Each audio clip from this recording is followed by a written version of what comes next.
Hey, Lightning, have you heard? No. No, I haven't. Okay. In that case, time to go home. The Truck Show. We're gonna show you what we know. We're gonna answer what the truck, 'cause truck rhymes with the Truck Show. We have the lifted, we have the lowered, and everything in between. We'll talk about trucks that run on diesel and the ones that run on gasoline. The Truck Show, the Truck Show, the Truck Show, whoa, whoa. It's the Truck Show with your hosts, Lightning and Holman. This episode of the Truck Show podcast, Have You Heard? Is proudly presented by Nissan. With the Frontier, Titan, and Titan XD, Nissan has a truck for every need, along with the legendary Nissan durability. Test drive your next truck at a local Nissan dealer today, or point your browser to nissanusa.com, where you can use the build and price tool to configure a Nissan truck that fits your lifestyle. And when you're thinking about adding power or improving fuel economy, Banks has over 65 years of experience. Whether it's cold air intakes or exhaust systems, tuning, throttle control, charge air cooling, lubrication components, and much more, no one offers smarter, safer, 50-state emissions-compliant performance parts than Gale Banks. You'll find the best engineered parts for your truck at bankspower.com. And when you're looking for quality, full synthetic lubrication for your truck, AMSOIL has you covered with motor oil, lubricants and protectants, grease, additives, and more. AMSOIL synthetic lubricants deliver wear protection, engine cleanliness, and fuel efficiency that conventional oils simply can't match. Find out how AMSOIL synthetic lubricants can save you money and time by helping your vehicles run better and last longer than with conventional oils at AMSOIL.com. When it comes to lubrication, AMSOIL is the leader in synthetics. Lightning, have you heard? No. I said no. No, I have not heard. No, what you got? As it turns out, in case you weren't aware, Gavin Newsom hates you. Hates me or everyone in California or everyone in the country? Well, everyone in California, but once again, his everyone that's not wealthy? Awful ways will permeate if he goes any further than leading this previously fine state. A press release came out from SEMA saying that the California governor vetoed a SEMA-sponsored zero-emissions aftermarket conversion project. So this was in regards to Senate Bill 301. It was legislation that was aimed at incentivizing the conversion of gas and diesel-powered cars into zero-emission vehicles. So essentially what it would do is, in the aftermarket, and it would be overseen by the California Air Resources Board. They were talking about how it was a job creator, and the program would provide rebates up to $4,000 to California residents who were going to convert from gas to EV. I'm guessing it probably included vintage vehicles, which would be gross polluters, and there's a lot of opportunity out there right now with people putting EV powertrains in old cars. And yet that is not to be. So according to our friend the Prez, Mike Spagnola says, SEMA is profoundly disappointed by Governor Newsom's lack of foresight in vetoing SB 301. The legislation would have advanced environmental sustainability and leveled the playing field for aftermarket conversions while fostering innovation, supporting small business, and providing consumers with affordable and sustainable transportation options. So what happens when you make your state go bankrupt and run into massive deficits? Then you don't have dollars for pet programs like this. So is it about not having the dollars for programs like this, or is it about the fact that he's going to save those dollars to lie in the coffers of like the big auto manufacturers? No. This I've read a couple stories on this, and it basically. Do you line coffers, by the way? You line pockets, right? Pockets. Fill coffers. Yeah, sure. Okay. So it was about the $4,000 rebate, and that the money isn't there anymore. Which, ironically, is partly because he's pushing the EV agenda so hard that people aren't paying for the road use taxes and fuel taxes because they're using EVs. So it's a whole mess over here on the. I love how it's backfiring on him. I love to see them eat their tails. All right, hey, Lightning, have you heard? No. So you might find this kind of interesting. I certainly did. Cars.com put out their 2024 American-Made Index of which cars are the most American, and I thought it might be interesting to... So which cars are mostly made here? Meaning like of all the nuts and bolts and everything that goes into it? Is that what they're talking about here? It's a rank of 100 vehicles, judged through the same 5 criteria as they've been using since 2020. So it's assembly location, parts content, engine origin, transmission origin, and U.S. manufacturing workforce. More than 400 vehicles of model year 2024 were analyzed to qualify the 100 for the list. And I wanted to see if you knew which truck was in the top 10. The most American. I'm going to say the Nissan Frontier. No, as a matter of fact. In fact, the Nissan Frontier comes in at number 67. What? Wow. Interesting. Okay. Oh, because so much of it is sourced elsewhere, not just assembled here. Ooh, okay. Oh, let me think here. So what are we looking for again? Top 10? You want me? I'm trying to guess number 1. No, just any truck that's in the top 10. Any truck just that's name, in the top name 10. A truck. Holy mackerel. Well, I got to then the Ford F-150. Nope. No. The Ford F-150 comes in at number 58. What? Or if it's F-150 Lightning, 56. Oh. No, I was going to say it's Ram, but it's not. There's so many Mexican Rams. Ram came in at 43. Okay. And that's for the 1500. Okay. Which is made here, whereas the HDs are made in Mexico. Okay. What about... wait a minute. What about like a Rivian? Rivian seems like something that would be on there, but I did not see where it landed on the list. Oh, okay. Definitely not in the top 10. Oh, geez. I'm running aground here. It's not a Ford. It's GM something? Nope. I'm running out. So it's not Ram. What the hell? Cybertruck. Nope. No. What? Although, interestingly enough, the Model Y was ranked number 1. Oh, okay. Interesting. Model S, number 4. Model X, number 9. What truck is Model 321. made mostly here? I'm sure you guys are beating your dashboard right now, yelling at me. Coming in at number 6 on the list, Honda's Ridgeline. Oh, no, not the And coming in number 8, so this is kind of a trick question. There is one legitimate body and frame pickup truck. Yeah? Jeep Gladiator. Okay, all right. Hey, Lighting, have you heard? No, I don't think so. Did you guys go and see our friends over at TFL Truck when they went and took a Cybertruck to the tractor pull? And the crowd booed them? So I didn't see it, but I did see the headline. Yeah. So it's pretty funny. I got to give those guys credit over there. So they took their Tesla Cybertruck to a local National Sled Puller Association event, along with their Ram HD Cummins diesel. And the sled weighed at 33,000 pounds. So the Cybertruck, I won't ruin it for you. But if you go over to tfltruck.com, you can see our friends being hated on by a lot. Hey, Lighting, did you hear? No, I haven't. So according to Mopar Insiders, the Indiana State Police have brand new Dodge Durango Pursuit vehicles. They bought 516 units at a cost of $25.8 million. As of now, 219 units have been placed into service. However, out of those 219, 39 have suffered mechanical failures due to a defective oil cooler. Oh, no. And then the defective parts have, apparently sidelined them because they can't get them. And so now everybody's frustrated. So is it harder than getting the glass for a TRX? Something like that. It says the ISP is used, this was according to ISP Superintendent Doug Carter. It said ISP has used Dodge as our primary police vehicle provider for the past decade and a half. It's unfortunate that we found ourselves in this precarious position. We're having to sideline brand new vehicles, losing out on their value and functionality. The citizens and taxpayers of Indiana are being shortchanged and deserve better. Oof. Ouch. That's that does sting. That one hurts a little bit. The Durango Pursuit vehicles are equipped with either a 3.6-liter Pentastar or a 5.7 Hemi, but it doesn't say which one are suffering the failure in this You'd particular expect them to go for the bigger engine, but no, CHP doesn't. Yeah, you're right. So, they don't. Nope.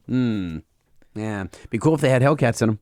I don't think that's cool because I know what police officers do. Oh, they beat the snot out of them? Dude. Yeah, they'd be ripping off supercharger belts around corners. Yeah, good point. Tires would be gone, and sometimes less is more, as they say.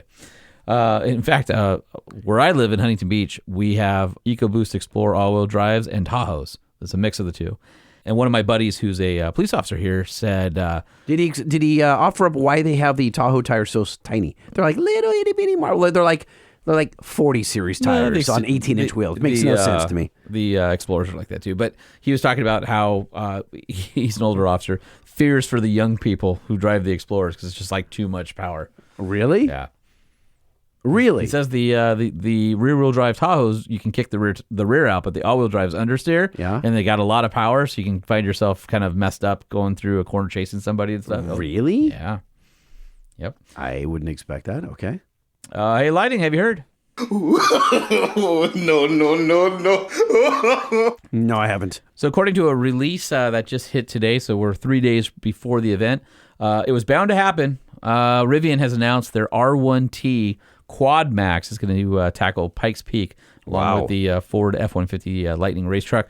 The Quad Max, as we talked about before, has 1,025 horsepower from 4 motors. So that's cool, but like, can it get all the way up that 14-mile course? That's the $1 million question. Why do you think it wouldn't be able to get it up? No, I realize it's going to, but can it get up there like full throttle? You know what I'm saying? Like, that's the deal. Well, like, will it deplete it when it gets 11 miles up there? What? No? It has a 400-mile range. You think 11 miles are going to deplete the battery? battery? Really getting on it? No? No. Okay. No. That's silly. It has 1,025 horsepower and 1,198 pound-feet of torque. But the Teslas were having issues. Remember when Randy This thing has this has a massive battery on it. I would be shocked if you couldn't get it up the hill. I'm not saying you can't miles? limp it up. I know it, but 14 miles, but like stopping and go, like stop, go, like it's pedal to the metal. That's less than 10% of its range. But this is using turbo boost every single time. There's no turbo in an electric I realize vehicle. that. It's like, I get it. But it's full throttle off the line, full stop, go, stop, go. Stay tuned because Pikes Peak is happening when you're hearing this right now. So crazy. But Rivian I gotta watch. Rivian says it'll hit 0 to 60 in 2.5 seconds, the quarter in 10.5 at 130. It's not made for cornering though. Like, you know what I'm saying? Like, have you driven an R1T? No. They have awesome suspension on it. It's like a McLaren suspension. But it's not low. They're talking. It literally is air suspension and lowers itself down. What is wrong with you? But I'm saying it's not as low as a race car, the stuff that they're fighting, like a Tesla. You just don't want to see it out there. I'm anxious to see how it does. All you're doing is I'm kind of excited to crap on it. You're going to go out there and throw bananas in front of it, too? And from your little go-kart? Interesting. Maybe I will. Jeez. Hey, Lighting, have you heard? No, and I don't care. No. This is not a truck story, but it's definitely a car guy story. The beloved Nissan GTR, which came out all the way back in 2007, is now officially dead. What? So if you think about that car when it came out, it was nicknamed Godzilla, and legions of Gran Turismo players had a chance to pilot that thing on their PlayStations. But what it meant for the supercar market, it was affordable. It was a technological tour de force, all-wheel drive. It had a twin-turbo V6. I had a chance to drive several over the years, including a Nismo. I remember taking my dad out to Tempe, Arizona for Angels versus Dodgers in that thing. And when I pulled up the house, he goes, "What is that, a Z?" I'm like, "Yep." And then when we got out to the freeway, I passed a truck. And I think at the back of this slow tractor trailer, we were doing 58 or something, and by the time we got to the front of it, we were doing 138. He's like, "What the hell is this thing?" And I'm like, "Oh yeah, it's not a Z, it's a GTR." In 80 feet? I mean, it was stupid. And then launch control could consistently bang off 3.2 seconds 0 to 60s, no matter what kind of driver you were. Yeah. And you would punch in a bunch of buttons or switches, and the thing would be like, and it was unapologetically mechanical, and you could hear it do its thing, and it was freaking awesome. It beat Porsche at the ring back in its day. There were stories about how the engines were assembled by hand in these hermetically sealed chambers. They had super, fast processors for the day where they could account for wheel slip of the all-wheel drive system to the 1,000th of the second. It was a legend in its own time, and it's just sad to see it finally go because it was a hell of a vehicle. And when it arrived, the base price was under $70,000. Well, that was back, in mid-2000s, somewhere around there? So it's still pricey back then, but that was a lot of car. And it's just, like you said, it's a cult car. I mean, there are guys that are so rabid for GTRs. I wonder why they're killing it, what they're replacing it with. Electric? I don't know. Probably. They've teased a few concepts. Here's the ring time: 7 minutes and 38 seconds in the wet. And at the time, it was the fastest time set by any mass-produced car under any weather conditions. So all-wheel drive was clearly a boon to the GTR. But just an amazing vehicle. If you've never had a chance to drive one, you totally missed out, because this is one of the good ones. Scariest moment in all of my motor-going life was in a GTR. Oh, yeah? Do tell. I wasn't driving. I was passenger, and I was screaming at the guy. It was a loaner car, and he was press. We go to one of those standing mile competitions, whatever it was. It was an airstrip attack, and we weren't in the airstrip attack. We were just going to watch it. But he got the car to go up to the airstrip attack in middle of California. So on the way back, he's all full of vim and vigor, and he's just watched a bunch of cars go 200 miles an hour, and he's driving this GTR, and I'm passenger. And the one thing is, they told him, don't do launch control, but he was going to do launch control. Nissan says, don't do launch control. Why would they say don't do launch control? I don't remember. They just asked him not to do launch control. Oh, on his loan? On the loan. Oh. On the loaner car. It wasn't on a drive. So then there's a loaner car. It's me and him in this GTR Nismo edition. Yep. Nismo edition. 500 and something. Bonkers. Beautiful car. Stunning. It was just gorgeous. So he finds a little farm road in wine country. And he's like, I'm just going to do one launch mode. I'm like, all right, just one, because I don't like being passenger at max warp speed. He's like, all right, no problem. It's violent, by the way. It was one of the first cars that I ever felt that was a production car that was violent. So he does it, and he's got the horse blinders on, and he hits it, and he's just looking straight forward, and I'm next to him, and he's 40, 60, 80, 100, 120, 140, 150, and it's a 2-lane road in the countryside. I have no idea if a tractor's going to come out. Dude, I don't know how fast we're going at this point, but he won't let off now. Holman, the guy doesn't let off. And I'm looking, and I'm like, slow down. I'm not cool with this. And he's like, and he's looking straight forward. He won't look at me. Eyes on the road. Slow down. Won't slow down. Slow down. I literally start beating on his leg. I'm pounding on his leg. I go, why didn't you just get out? Down! I'm screaming at him as loud as I can possibly. We're going over 150 miles an hour on a 2-lane road, not a highway, a 2-lane country road. I'm beating on his shoulder with as hard as I can pound on him. I would have knocked him out, but we would have crashed and died. I could not get his attention, and he's 3 inches from me. I'm beating on him. Finally, he eases off the throttle. Do you really think he didn't hear you? Of course he heard me, but he was totaled. I've never seen anyone in tunnel vision like this. His fists were so tight on the steering wheel. Did you ever drive with him again? No, I didn't. It was so we were not even at that point, dude. We weren't even that friendly anymore after that. It was just he violated my trust. I was so freaked out. It wasn't just the speed. We weren't on a closed course. We were on a country road doing 150 miles an hour and probably a 45. It was nuts. All right, you're gonna not believe me if I tell the story. So I need you to dial this number.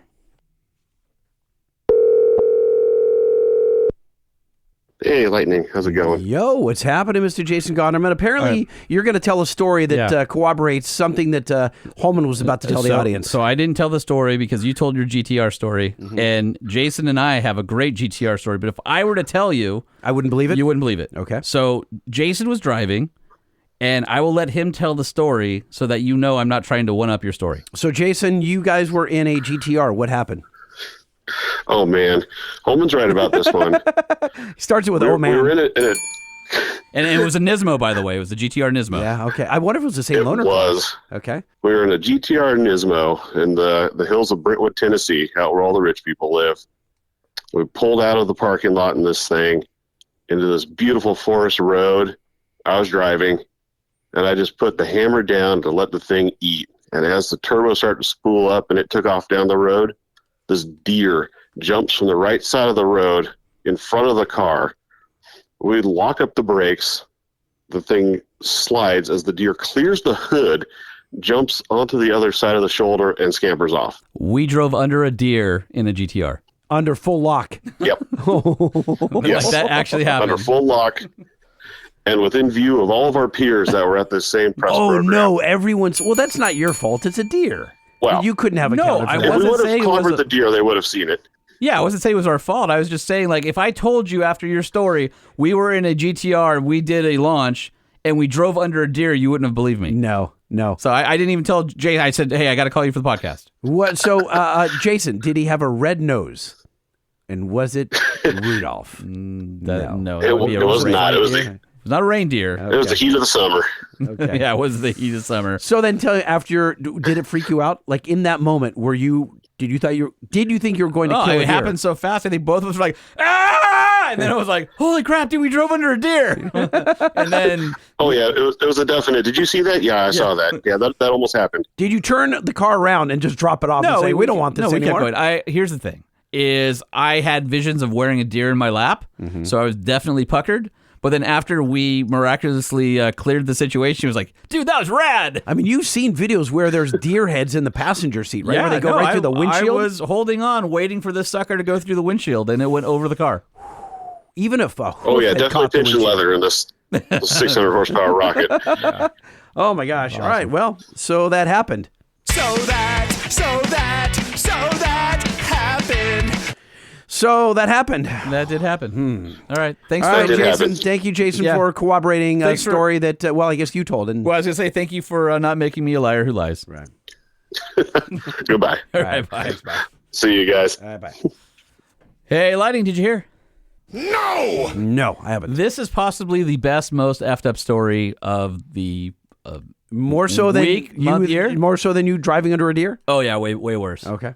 So, as you know, Jeep announced that the 2024 Wrangler 392 was going to be the final edition, and that would be the last opportunity to get one, and it's sad because it's sunsetting of the V8. And then this week they came out breaking their promise and said, hey, 2025, we're going to have the final edition. Dude, how bummed are you?